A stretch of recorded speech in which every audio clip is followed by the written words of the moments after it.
पशु परीक्षा परिचर के तमाम अभ्यर्थियों को एक बार फिर पीएस क्लासेस की ओर से नमस्कार। टॉपिक एक भौतिक एवं रासायनिक परिवर्तन का पार्ट 2 के साथ ये वीडियो, जिसमें हम PYQ का विश्लेषण कर रहे हैं।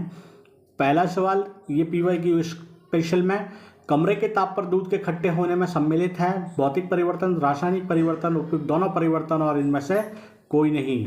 तो दूध खट्टा हो गया है तो वापस नहीं बदलेगा, रिवर्सिबल है नहीं, इसलिए इसे रासायनिक परिवर्तन में सम्मिलित करेंगे।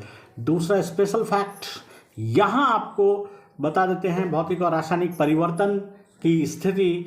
रासायनिक परिवर्तन वे परिवर्तन जिसमें अभिकारक की क्रिया से बनने वाले उत्पाद में भौतिक एवं रासायनिक संगठन दोनों प्रकार के परिवर्तन परिलक्षित होते हैं। कहने का मतलब ये कि जब A और B के बीच रिएक्शन होगी तो जो नया उत्पाद बनेगा उसका रासायनिक संगठन में बदलाव यदि होता है तो यह रासायनिक परिवर्तन का द्योतक होता है। यह परिवर्तन अनुत्क्रमणीय है, मतलब उत्पाद से पुनः अभिकारक की प्राप्ति नहीं होती। और इसके उदाहरण में है दूध का पनीर में बदलना, गन्ने के रस का किण्वन, कटे हुए सेब के रंग में परिवर्तन। ये सब आपके रासायनिक परिवर्तन के उदाहरण होते हैं। स्पेशल फैक्ट 2, भौतिक एवं रासायनिक परिवर्तन पार्ट 2 का। भौतिक परिवर्तन वे परिवर्तन है जिसमें अभिकारक की भौतिक अवस्था या उसके भौतिक स्वरूप के अंतर्गत अवस्था, रंग, ताप इत्यादि में परिवर्तन होता है और इसका रासायनिक संगठन अपरिवर्तित रहता है।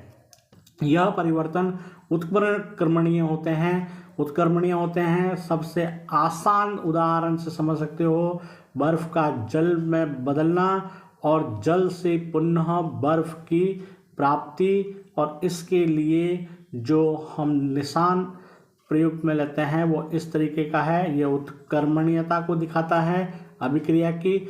और इसके अन्य उदाहरण में है बर्फ का जल में पिघलना, मोम का पिघलना, संघनन, ऊर्ध्वपातन इत्यादि। संघनन पिछली वीडियो में हम डिस्कस कर चुके हैं। वाष्प का जल बूंद में एकत्रित होने की घटना संघनन कहलाती है। और ऊर्ध्वपातन जब कोई ठोस पदार्थ जैसे नौसादर है या कपूर है, ये गैस में बदल जाते हैं और पुनः यह ठोस में प्राप्त हो जाते हैं, तो इससे ऊर्ध्वपातन कहते हैं। और जिन पदार्थों में यह घटना होती है उसे ऊर्ध्वपातज कहा जाता है। भौतिक एवं रासायनिक परिवर्तन पार्ट 2 PYQ स्पेशल का दूसरा सवाल, किस प्रकार के परिवर्तन में नया पदार्थ बनता है? नया पदार्थ बनता है रासायनिक परिवर्तन में। प्रश्न संख्या 2 के पक्ष में A प्लस B जब रिएक्ट करेगा, परिणाम स्वरूप C और D बनेगा। इसे क्रियाकारक या अभिकारक कहेंगे।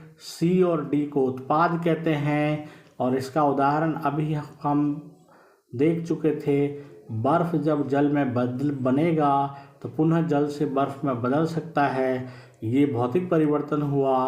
और जब दूध का दही में बदलाव होगा तो ये एक तरफ ही परिवर्तित होता है, दही से दूध में परिवर्तन नहीं होगा, तो ये आपका रासायनिक परिवर्तन होगा। PYQ स्पेशल का अगला सवाल है, निम्न में से कौन सा रासायनिक परिवर्तन नहीं है? फलों का पकना, फल पक गया तो पुनः प्रारंभिक अवस्था में नहीं आ सकता। लकड़ी का जलाना, भोजन का पकाना, ये सब एक ही तरह के परिवर्तन हैं जिसमें वो पूर्वावस्था प्राप्त नहीं की जा सकती। और D कह रहा है कि लकड़ी के लट्ठे को छोटे छोटे टुकड़ों में काटना, तो डेफिनेटली यह भौतिक परिवर्तन है, इसलिए रासायनिक परिवर्तन नहीं है। प्रश्न संख्या 4, निम्न में से कौन सा एक रासायनिक परिवर्तन नहीं है? वापस बात नहीं की आई है। यदि रासायनिक परिवर्तन नहीं है तो इसका मतलब वो भौतिक परिवर्तन होगा। लोहे में जंग लगना रासायनिक, और मैग्नीशियम का दहन रासायनिक। अब इन दो को डिस्कस कर लेते हैं, क्योंकि यह आपको मशक्क़त करवाएगा, आपके दिमाग की सलवटें यहाँ बदलेंगी और आपको एक उत्तर छांटना पड़ेगा। और ये प्रश्न आपको लाखों विद्यार्थी इसके कंपटीशन में रख भी सकता है और उस कंपटीशन में आपको थोड़ा सा पीछे भी धकेल सकता है। पहला समझिएगा, ऑप्शन बी है मोमबत्ती का जलना। और वापस बता दूं, मैं बता चुका, ये बहुत सारी वीडियो में कुछ गलतियां दिख सकती है। आप एनसीईआरटी को पकड़ के रखिएगा अपनी कामयाबी के लिए। आप पूर्व में पूछे गए प्रश्नों के आंसर की को चेक करें तब भी, या हमारे इस पीएस क्लास पर विश्वास करें तब भी आपको एक बात बड़े गौर से दिखाई देगी। मोमबत्ती जब जलती है तो कुछ मोम के रूप में इसका पिघलाव होता है और ये पूरा मोम प्राप्त नहीं होता, कुछ मोम इसमें जलता भी है। तो एनसीईआरटी ये कहती है कि मोमबत्ती का जलना रासायनिक और भौतिक दोनों प्रकार का परिवर्तन है। अब डी ऑप्शन है मोम का पिघलना, तो ये प्योरली भौतिक परिवर्तन है, रासायनिक नहीं है। तो हमें छांटना क्या है, जो रासायनिक परिवर्तन नहीं है। तो हमारा सही उत्तर क्या हो जाएगा, डी।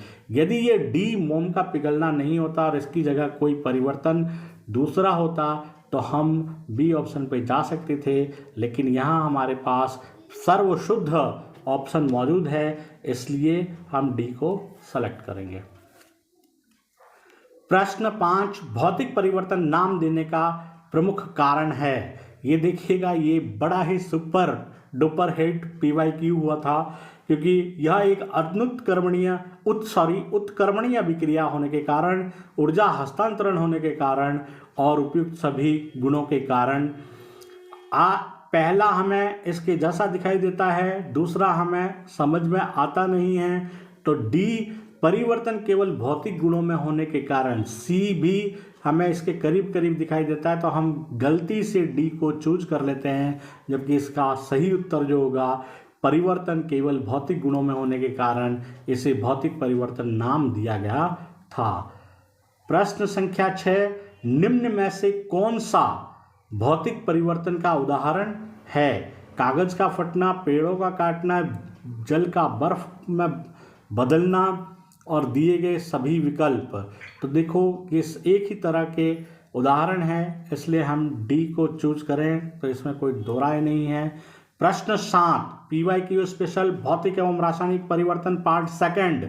10वीं पास लाखों अभ्यर्थियों के सरकारी नौकरी का सपना संजो रही ये राजस्थान की संभवतः सबसे बड़ी भर्ती होने जा रही है, और इसका जो जनरल साइंस PS क्लासेस आपको उपलब्ध करवा रहा है। प्रश्न 7, चूने के पानी में CO2 प्रवाहित करने पर चूने का पानी हो जाता है दूधिया, और ये चांदी के रंग का, चमकीला या सुनहरा पीला। दूधिया आपका उत्तर होगा। और ये कैसे हुआ, ये हम अगली वीडियो में आपको बता देते हैं।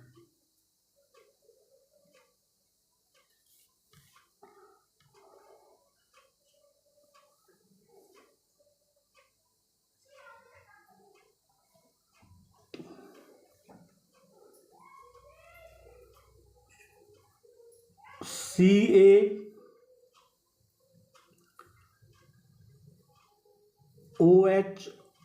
होल ट्वाइस प्लस CO2 और ये बनेगा CaCO3।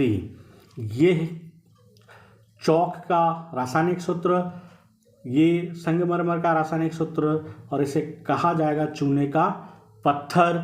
ये इसी के कारण दुधिया रंग बनता है, और इसमें CO2 यदि आधिक्य से प्रवाहित करें तो यह गायब भी हो जाता है। इस तरीके से आपका जो उत्तर होगा वो ये रासायनिक क्रिया इस तरह से होगी, उसके परिणाम स्वरूप दुधिया रंग हो जाएगा।